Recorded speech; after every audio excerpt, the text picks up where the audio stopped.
Assalamualaikum warahmatullahi wabarakatuh. Selamat pagi, salam sejahtera buat kita semua.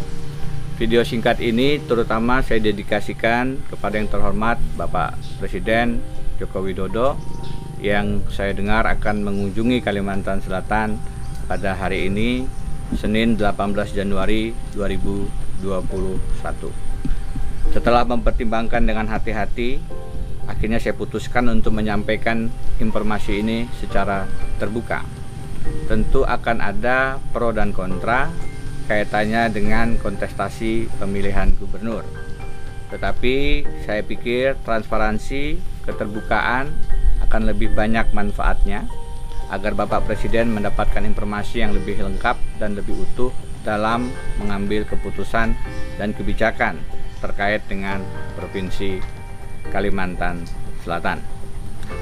Bapak Presiden, izinkan saya menyampaikan beberapa hal. Pertama, saya dengar Bapak akan mengunjungi Kabupaten Banjar. Memang banyak kabupaten kota yang terdampak dan tentu Kabupaten Banjar adalah salah satu pilihan yang baik dan tepat.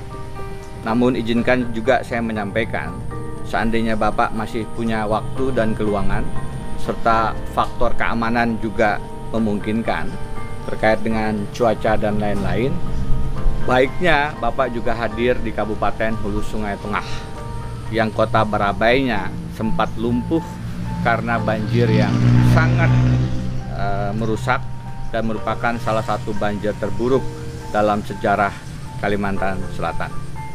Masyarakat Hulu Sungai Tengah pasti akan sangat senang dan bahagia jika Bapak berkesempatan hadir di tengah-tengah mereka. Yang kedua, Bapak Presiden, izinkan saya juga menyampaikan, meskipun setelah beberapa hari ini saya masih mendapatkan informasi-informasi ada beberapa daerah yang terputus dan belum bisa diakses hanya melalui jalur darat ataupun dengan perahu-perahu karet. Jika memungkinkan, sebaiknya memang ada bantuan dan evakuasi melalui udara. Mudah-mudahan dengan demikian wilayah-wilayah terisolir dan kesulitan berkomunikasi karena sinyal telepon genggam juga terganggu akan lebih dapat kita berikan bantuan dan akses. Saya sudah juga berbicara dengan Kepala BNPB dan beliau juga sudah memberikan komitmen yang luar biasa untuk segera mengirimkan aparat dan heli untuk memantau dari udara. Mudah-mudahan cuaca memungkinkan. Menurut saya ini alternatif yang harus segera dilakukan. Pemantauan dan evakuasi melalui jalur udara. Yang ketiga, Bapak Presiden, izinkan saya menyampaikan beberapa data yang mungkin tidak akan Bapak terima dari sumber-sumber yang lain. Tentu kita mengundang sebanyak mungkin investasi untuk memutar roda perekonomian. Tetapi bagaimana investasi itu bersahabat dengan lingkungan juga sangat penting.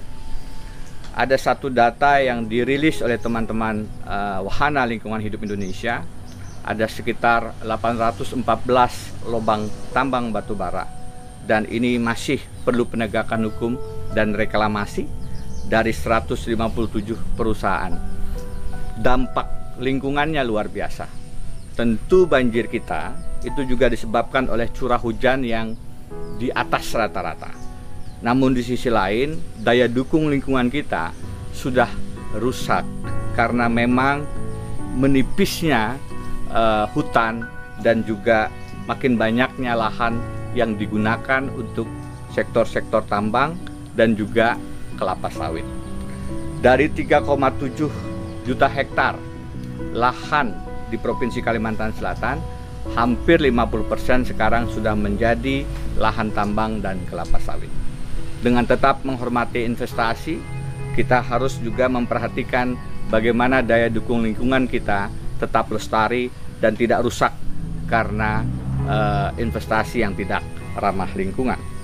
Tentang daya dukung lingkungan ini, ada baiknya saya juga menyampaikan data dari LAPAN, Lembaga Penerbangan dan Antariksa Nasional, yang memberikan informasi bagaimana hutan kita makin menipis. Ada penurunan hutan kita yang signifikan. Dari tahun 2010 hingga 2020, hutan primer kita berkurang 13.000 hektar, hutan sekunder menurun 116.000 hektar, sawah 146.000 hektar, dan semak belukar 47.000 hektar. Di sisi lain, area perkebunan meningkat sebanyak 219.000 hektar. Lagi-lagi, dengan tetap menghormati investasi agar kita memang membuka lapangan kerja, memutar roda perekonomian, dan seterusnya, kita juga harus memperhatikan dengan sangat serius kelestarian lingkungan di Kalimantan Selatan. Demikian beberapa hal penting yang ingin saya sampaikan. Sebenarnya saya sudah menahan diri di masa tanggap darurat ini untuk lebih banyak melakukan langkah-langkah di lapangan.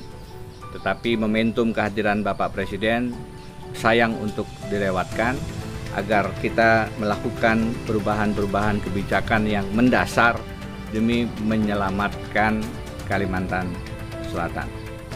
Ada satu gerakan yang sekarang sangat penting di Kalimantan Selatan, yaitu hashtag Sep Meratus.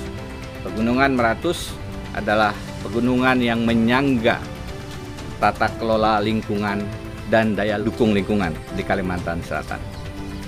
Sep Meratus, selamatkan Meratus, selamatkan kehidupan.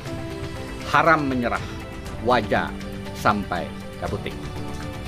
Permisi Bapak Presiden, saya Denny Indrayana. Assalamualaikum warahmatullahi wabarakatuh.